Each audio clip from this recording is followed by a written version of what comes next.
देखिए क्वेश्चन है 8/2020 इसी में पूछा गया था, ऑपरेंट का क्वेश्चन है। इस क्वेश्चन को भी सॉल्व करेंगे। इस क्वेश्चन में पूछ क्या रहा है, if the circuits on below all the components are ideal, दिया हुआ है सारे कंपोनेंट आइडियल है, मींस ऑपरेंट क्या है, आइडियल है। if vi is +2 वोल्ट, ये दिया हुआ है, vi क्या दिया हुआ है, +2 वोल्ट दिया हुआ है। then the current I know, यहाँ देखिए ये current sourced by the op-amp is, क्या होगा ये करंट, ये पूछ रहा है मिली एम्पियर में आएगा, क्योंकि रेजिस्टेंसेस क्या है, किलो ओम में दिए हुए हैं, सारे रेजिस्टेंस किलो में है, तो आंसर ऑलरेडी किसमें आएगा, मिली एम्पियर में आएगा। तो देखिए इस क्वेश्चन में ये भी सॉल्व करेंगे और देखेंगे वर्चुअल ग्राउंड का कांसेप्ट क्या है। इसमें जितने भी ऑप-एम्प के क्वेश्चन होते हैं इसमें सबसे इंपॉर्टेंट पार्ट क्या होता है, उसका वर्चुअल ग्राउंड कंडीशन क्या होता है, ये समझना होता है। अगर ये आप समझ गए तो सारे ऑप-एम्प के क्वेश्चन आपसे बन जाएंगे। देखिए स्टार्ट करते हैं। ये क्या है, सबसे पहले देखिए ये +2 वोल्ट किस टर्मिनल पे दिया हुआ है, ये प्लस है, प्लस टर्मिनल मतलब इस टर्मिनल को किसी भी ऑप-एम्प में देखिए, ऑप-एम्प में ये जो इनपुट देते हैं अगर ये माइनस है ये प्लस है, तो इस टर्मिनल को हम क्या बोलते हैं, नॉन इन्वर्टिंग टर्मिनल, और इसको हम क्या बोलते हैं, इन्वर्टिंग टर्मिनल।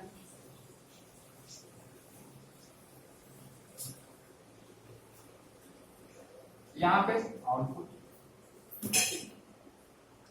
अब जब भी इनपुट प्लस पे दे, प्लस साइन पे, तो इसको बोलते हैं non inverting op-amp. Non inverting पे दे रहे हैं तो ऑपरेशनल एम्पलीफायर का क्या नाम हो जाएगा, नॉन इन्वर्टिंग ऑपरेशनल एम्पलीफायर। और नॉन इन्वर्टिंग का मतलब क्या होता है कि अगर आप इनपुट इस पे ये दीजिए, जैसे साइनसॉइडल ये दिए, तो यहाँ पे आपको आउटपुट क्या मिलेगा, यहाँ पे आपको आउटपुट यही मिलेगा बट थोड़ा एम्पलीफाई होकर मिलेगा। और अगर यहाँ ना देके आप इन्वर्टिंग पे दे रहे हैं, माइनस वाले साइन पे इनपुट अगर दे रहे हैं, तो आउटपुट क्या होगा, इन्वर्ट हो जाएगा बाय 180 डिग्री, माइनस साइन के साथ आएगा। तो अभी आपने ये दिया इनपुट, आउटपुट आपको क्या मिलेगा, ये एम्पलीफाई भी होगा। That's why it is called inverting operational amplifier. अगर आप नेगेटिव टर्मिनल पे इनपुट देते हैं तो ये क्या कहलाता है, ये आउटपुट क्या देता है, इन्वर्ट करके देता है, इसलिए क्या कहलाता है, इन्वर्टिंग ऑपरेशनल एम्पलीफायर। तो इस क्वेश्चन में आपको कौन सा ऑपरेशनल एम्पलीफायर, नॉन इन्वर्टिंग दिया हुआ, तो नॉन इन्वर्टिंग टर्मिनल पे इनपुट। अब देखिए इस क्वेश्चन में, इसी क्वेश्चन में सबसे पहले आप समझिए कि वर्चुअल ग्राउंड कंडीशन क्या होता है। हम लगाते हैं, अब हम आपको भी बताएंगे +2 वोल्ट है, इसलिए यहाँ भी +2 वोल्ट हो जाएगा। This is called virtual ground condition. होता क्या है, क्यों होता है ऐसा, ये देखिए ये जो होता है, ये V- और V+, इसके डिफरेंस वोल्टेज को हम DD मानते हैं। इसका open loop gain OL, open loop gain, open loop मतलब यहाँ पे फीडबैक नहीं कर रहे हैं। अब यहाँ पे देखिए आउटपुट क्या होता है, into V, open loop gain into V। और अगर ये ऑपरेशनल एम्पलीफायर, कोई भी ऑपरेशनल अगर आइडियल है तो उसका ये ओपन लूप गेन का वैल्यू क्या होता है, इनफाइनाइट होता है। और अगर प्रैक्टिकल है, ये आइडियली है ना, आइडियली, और 10⁶ प्रैक्टिकल,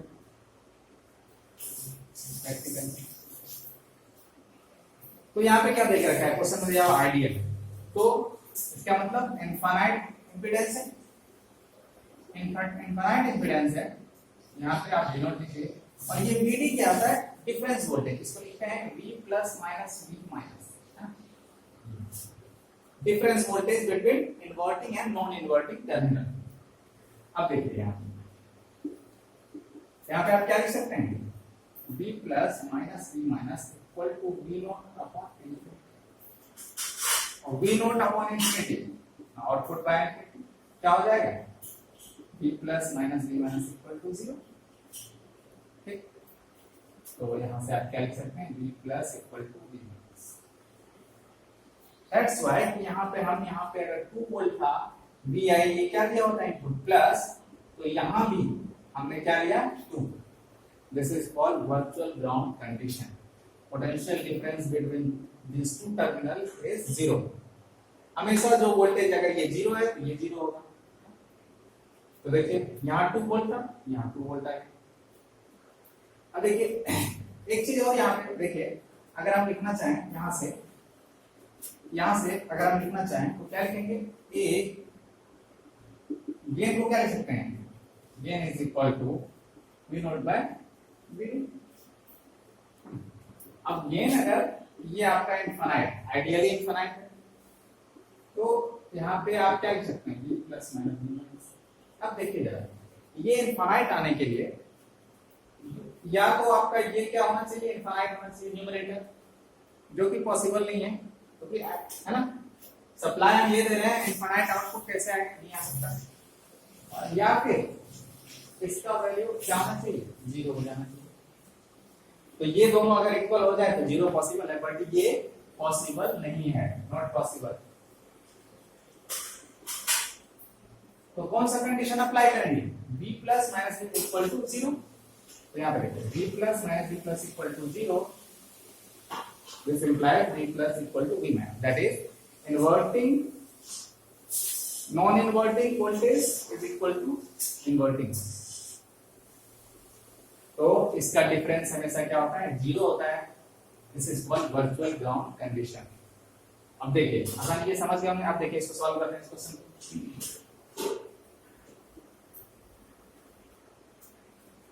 यहाँ पे आप लगा दीजिए ये नोड है ना, हम मान लेते हैं इधर से करंट एक आ रहा है ना, और फिर इसका आपको पहले सेकंड डेरिवेशन देखे होंगे इसका, जो नॉन इन्वर्टिंग है. तो आउटपुट क्या होता है? आउटपुट हमेशा इसका होता है 1 plus RF by RI VI. Input क्या करेंगे? अब ये क्या है? Feedback resistance. RI क्या है? ये रेजिस्टेंस, इनपुट रेजिस्टेंस. तो 1 प्लस, अगर ये नॉन इन्वर्टिंग के केस में, in case of non inverting op ये होता है. इन्वर्टिंग रहता तो क्या लिखते हैं आप? V naught equal to minus RF by RI into VI. यही माइनस साइन क्या है? इस माइनस साइन का मतलब क्या हुआ कि आउटपुट का जो भी सिग्नल मिलेगा वो क्या होगा? इन्वर्टेड मिलेगा, है ना. Amplitude inversion. सिग्नल सिस्टम में देखेंगे आप माइनस साइन लगा दिए, इसका मतलब एम्पलीट्यूड में आप माइनस साइन लगा दिए तो एम्पलीट्यूड का इन्वर्जन. अब देखते हैं यहाँ ये नॉन इन्वर्टिंग दिया हुआ, तो RF क्या दिया हुआ है? 1 दिया हुआ है. RI क्या दिया हुआ? 1 दिया हुआ है. और VI इसको लेते हैं, है ना.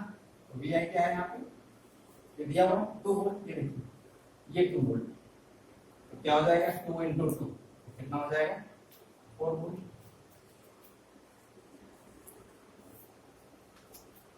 RF by RI 1 plus 1 into 2 4 volt. तो यहाँ आपका जो V नोट है वो कितना आ गया? 4 वोल्ट. पूछ रहा है ये करंट. अब देखिए ये 2 वोल्ट है, ये 4 वोल्ट है. तो यहाँ का करंट जो आप लिखेंगे, एक करंट इस नोड की बात कीजिए. एक करंट हम यहाँ पे मान लिए, ठीक. अब एक करंट यहाँ पे मान लेते हैं. आई नोट ये दिया हुआ, हम मान लेते हैं इसको फीडबैक से जो करंट ये आ रहा है ये, और इसको हम मान लेते हैं IL. तो यहाँ पे KCL लगा दिए इस नोड पे. KCL लगाइए. KCL हम इसको मान लेते हैं A point. KCL at A. KCL at point, ठीक है. लगाइए. KCL क्या कहता है? Total incoming current equal to total outgoing current. तो इनकमिंग क्या दे रहा है यहाँ पे? देखिए I नॉट, इसको हमने माना प्लस IF, और आउटगोइंग क्या है यहाँ पे? IL. ये करंट इनकमिंग, ये करंट आउटगोइंग. तो देखिए I नॉट तो आपको निकालना है प्लस IF. इसका करंट क्या होगा? अगर हम डायरेक्शन इधर लिए तो पोटेंशियल डिफरेंस क्या हो जाएगा? 2 minus 4. Current always flow from higher potential to lower potential. अगर करंट डायरेक्शन आपने ये लिया है तो पोटेंशियल डिफरेंस आप क्या लिखेंगे? 2 माइनस 4. एक्चुअली यहाँ पूरा तो करंट डायरेक्शन एक्चुअली ऐसा होना चाहिए, बट यहाँ पे हमने मान लिया ये डायरेक्शन. ये क्या होगा? I naught plus 2 minus 4 by 1 is equal to IL देखिए यहाँ 4 है यहाँ 0 है 4 माइनस 0 बाय 1 4 माइनस 0 बाय 1। अब ये करंट देखिए ये रेजिस्टेंस क्या है वोल्टेज में ये वोल्टेज क्या है वोल्ट में है और ये क्या है किलो ओम है तो करंट क्या हो जाएगा मिली एम्पियर है ना। ये अगर किलो ओम है तो क्या आ जाएगा result milli ampere current I naught plus यहाँ पे क्या हो जाएगा 2 minus 4 minus 2 is equal to 4 I naught equal to 4 plus 2 this implies I naught equal to 6 milli ampere. ये मिली एम्पियर क्यों क्योंकि सारे रेजिस्टेंस क्या है किलो ओम में है ना 1 किलो ओम तो मिली एम्पियर। तो आंसर क्या हो जाएगा इसका 6 मिली। आसान सा क्वेश्चन था। वर्चुअल ग्राउंड कंडीशन आपको हमेशा अप्लाई करना है। अगर ये नेगेटिव फीडबैक है तो virtual ground condition is applicable only for negative feedback system. Negative feedback system है तो आप वर्चुअल ग्राउंड कंडीशन लगा के किसी भी क्वेश्चन को सॉल्व कर सकते हैं इजीली है ना। तो आसान सा क्वेश्चन था। ऐसे ही आप सारे क्वेश्चन लगा सकते हैं इसके जितने भी डेट के क्वेश्चन है बहुत आसान आसान क्वेश्चन होते हैं। थोड़ा सा इस क्वेश्चन में मैं आपको थोड़ा सा बेसिक बता रहा हूँ एक मिनट देख लीजिए इसको भी।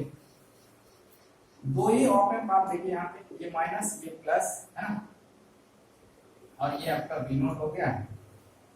ये कॉम्बिनेशन देख लीजिए ये RF ये RI है ना और ये एक कॉम्बिनेशन का ये क्वेश्चन आएगा आपको VI। अगर आप माइनस पे यहाँ वोल्टेज दे रहे हैं तो ये क्या कराएगा इन्वर्टिंग ऑप एम्प है ना।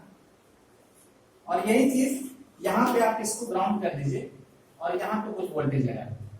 ये इसका कोई मैटर नहीं है कि यहाँ पे आप जैसे यहाँ पे वोल्टेज आप लगाए है ना यहाँ पे जो वोल्टेज दिया हुआ था है ना VI दिया हुआ था तो ये क्या हो गया इसके बाद बोलेंगे नॉन इन्वर्टिंग ऑप एम्प।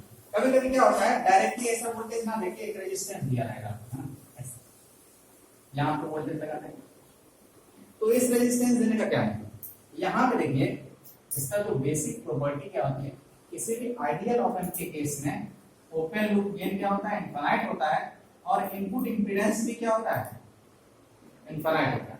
और अगर इनपुट इंपीडेंस इनफाइनाइट है तो करंट का वैल्यू क्या होगा 0 एम्पियर होगा। मतलब यहाँ से जो करंट इस इंटरनल ये जो इनफाइनाइट है ना इनपुट इंपीडेंस इनफाइनाइट है इसके थ्रू करंट क्या होगा 0 और करंट 0 होगा मतलब इसके थ्रू करंट 0 होगा और करंट 0 तो वोल्टेज क्या होगा 0 होगा। तो इस रेजिस्टेंस का कोई मीनिंग नहीं होता है। जब भी आपको यहाँ वोल्टेज दिया रहे तो वो सारा वोल्टेज 0 मतलब उसमें ड्रॉप ही नहीं होगा। तो ये वोल्टेज भी आई आप डायरेक्टली यहाँ पे लिख सकते हैं और अगर यहाँ पे लिख लिए और वर्चुअल ग्राउंड कंडीशन से आप जानते हैं इन दोनों टर्मिनल का वोल्टेज सेम होता है। बस इस टर्मिनल का वोल्टेज निकालिए तो आसानी से आप क्वेश्चन को सॉल्व कर सकते हैं। तो इन्वर्टिंग के केस में फॉर्मूला याद रखिए -RF बाय RI VI और नॉन इन्वर्टिंग के केस में याद रखिए 1 plus RF by RI into VI। बस इतना अगर आप जानते हैं तो किसी भी आप क्वेश्चन को आसानी से सॉल्व कर सकते हैं। बहुत सारे क्वेश्चन गेट के आप सॉल्व करके देखिए सॉल्व होगा।